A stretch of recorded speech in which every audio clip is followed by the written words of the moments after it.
techniques de conservation des aliments pour les animaux. Par le biais de la fermentation, les aliments vont pouvoir être conservés pendant plusieurs mois. Donc pour les agriculteurs, c'est pratique parce que ça permet une disponibilité des aliments.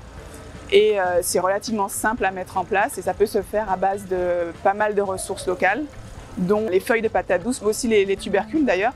Mais là, on va s'intéresser surtout aujourd'hui aux feuilles de patate douce, aux feuilles de manioc, aux feuilles de malanga, aux feuilles de madère, et qui sont des choses qui de toute façon ne sont pas valorisées. Donc ça permet à l'agriculteur d'utiliser ces ressources-là pour l'alimentation des animaux. Donc il y a la récolte, ensuite on laisse faner un peu les feuilles pour qu'elles perdent en humidité.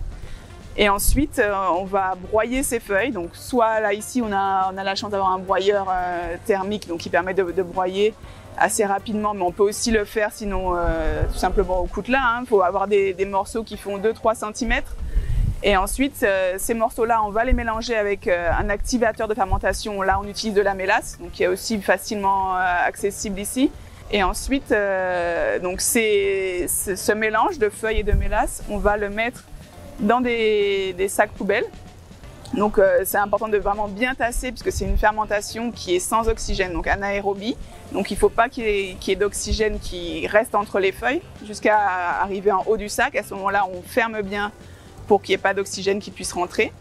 Et voilà, un gros chantier d'ensilage peut permettre de nourrir quand même les animaux pendant un certain temps, surtout au moment où on n'a pas forcément de ressources disponibles.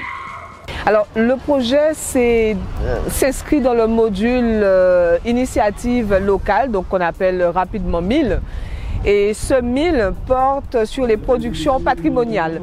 Et sur les productions animales, nous avons choisi de travailler sur le porc créole, surtout pour sauvegarder la race.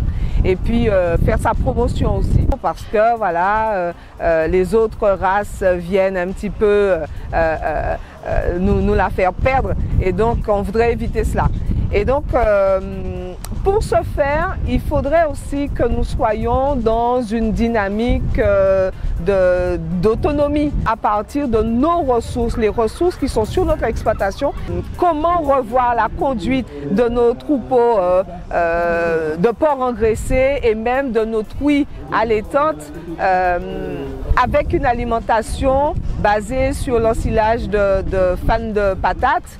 Donc voilà, nous sommes encore en train de travailler, donc une phase d'expérimentation pour pouvoir trouver la ration, la conduite, la durée du processus pour que nous puissions obtenir le produit qui nous conviendrait.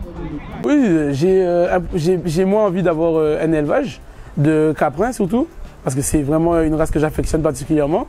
Et du coup, sachant que c'est en train d'être développé pour les petits ruminants, c'est vraiment intéressant de voir qu'on peut faire des choses avec des éléments végétaux simples et économiquement pas très chers, surtout quand on voit l'augmentation des produits importés, avec le prix du soja qui augmente. Et nous, on est souvent soumis à cette augmentation sans rien pouvoir faire.